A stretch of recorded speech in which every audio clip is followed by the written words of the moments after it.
Bonjour à tous, on commence ce tour de la presse sportive par la Ligue des Champions et l'OL qui déçoit une nouvelle fois ses supporters. Alors que les Gones avaient l'occasion de se qualifier pour les huitièmes de finale hier, ils ont été battus 2-0 sur la pelouse du Zénith Saint-Pétersbourg. Les hommes de Rudy Garcia ont donc raté leur coup en Russie, comme l'écrit le Progrès. Ils se retrouvent 3e de leur groupe et devront faire un résultat positif contre Leipzig dans 2 semaines pour rejoindre le top 16. Les Allemands, eux, qui se sont qualifiés pour les huitièmes hier soir en arrachant le nul contre Benfica dans les dernières minutes de partout. Les Portugais qui menaient 2-0 ont vécu 6 minutes de cauchemar pour Ojogo, encaissant 2 buts aux 90e et 96e minutes. Forsberg a été le héros de Leipzig et a du même coup éliminé Benfica de la course aux huitièmes de finale. C'est peu glorieux pour Record, même si les Lisboètes peuvent toujours prétendre à la Ligue Europa. L'autre club français de la soirée, Lille, a lui aussi perdu. Les Dogs ont été balayés par l'Ajax Amsterdam à domicile 2-0. Bon dernier de son groupe, le LOSC n'a plus rien à espérer dans cette Ligue des Champions, comme l'explique la Voix du Nord ce matin. Les hommes de Christophe Galtier sont éliminés de toute compétition européenne. Les Néerlandais, eux, sont en tête du groupe H, devant Valence et Chelsea qui se sont accrochés de partout à Mestalla hier. Pour Super Deporté, nous aurons du suspense jusqu'à la dernière goutte dans cette poule, puisque les Espagnols et les Anglais sont à égalité avec 8 points.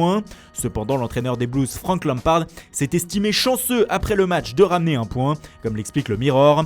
L'ancien milieu de terrain n'a pas aimé la prestation de son équipe, sauvé pas mal de fois par Kepa durant la rencontre. Mais ce qui fait les gros titres en Angleterre ce matin, c'est la contre-performance à domicile de Liverpool hier.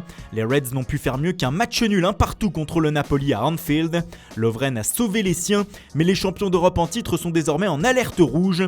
En effet, une défaite à Salzbourg dans 2 semaines, couplée à une victoire des Italiens, les éliminerait. C'est pourquoi la presse anglaise tremble ce matin de voir son champion à la porte. Ils sont sur un fil, écrit le Daily Telegraph, et il faudra prendre au moins 1 point en Autriche pour voir les huitièmes. Pour le Daily Express, Jürgen Klopp et ses hommes sont poussés dans leurs limites. Et hier soir, ce sont les guerriers de Naples, comme l'écrit Il Mattino, qui les ont mis en difficulté. Les Italiens sont toujours invaincus en C1 cette saison. Et dans ce groupe, hier soir également, Salzbourg est allé gagner facilement à Genk 4-1. Pour le journal local de la ville, les Autrichiens se sont offerts une finale à domicile contre Liverpool.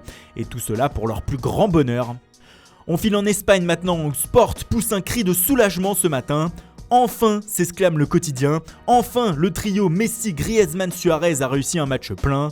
Les trois ont marqué et offert la qualification au Barça contre Dortmund 3-1. La Pulga jouait son 700e match avec les Blaugrana et a été encore une fois très grand pour le média. Pourtant, rien ne prédestinait à ce scénario puisque Antoine Griezmann était sur le banc. Mais la nouvelle blessure de son compatriote Ousmane Dembélé dès la 25e minute a changé la donne et l'a fait rentrer plus tôt. Ils ont ensuite été un trident mortel pour Mundo Deportivo qui se réjouit car le Barça est certain de terminer premier de son groupe. En revanche, en Allemagne, la pression est de plus en plus forte sur Lucien Favre. Le coach de Dortmund avec cette nouvelle défaite est plus que jamais sur la sellette selon Kicker. Il pourrait ne jamais croiser la route en Bundesliga de Jürgen Klinsmann, intronisé hier entraîneur du Hertha Berlin, en grosse difficulté en championnat. Et dans ce même groupe, la bonne opération du soir est à mettre à l'actif de l'Inter Milan. Les Italiens, grâce à leur doublette Lautaro Martinez, Romelu Lukaku, sont allés chercher un succès important sur la pelouse du Slavia Prague 3-1. C'était le Lula Park pour la Gazzetta dello Sport, qui salue l'efficacité du plus beau couple de l'Inter. Lukaku fait aussi la une dans son pays, la Belgique, où la dernière heure détaille ses statistiques taille patron. 1 but, 2 passes décisives et 2 buts annulés par la VAR. Pour le Corriere dello Sport, l'Inter a été géante et peut maintenant rêver des huitièmes de finale. Le quotidien italien qui parle aussi de mercato en révélant que Paulo Dybala serait dans le viseur du Real Madrid et du FC Barcelone. Les deux géants d'Espagne seraient tentés par l'Argentin, actuellement dans une forme incroyable avec la Juve. Dybala qui fait aussi la une de Tuttosport qui réclame une prolongation de contrat pour la Joya. L'attaquant partage la première page avec le nouveau Golden Boy de l'année désigné par le journal italien João Félix. Le Portugais, nouvelle star de l'Atlético de Madrid, a été désigné meilleur joueur de moins de 21 ans par un jury international. Il succède à Matthijs de Ligt et fait la fierté de son pays. Abola l'affiche en une avec cette mention, João Félix d'or. Il va donc devoir confirmer dans les années à venir les espoirs placés en lui. Et on termine par la une de l'équipe qui dévoile une interview exclusive de N'Golo Kanté ce matin. Le champion du monde 2018 aurait été menacé à l'été 2017 par des hommes avec une arme pour une histoire d'argent. Son agent d'image serait suspecté et d'ailleurs Kanté a porté plainte contre lui.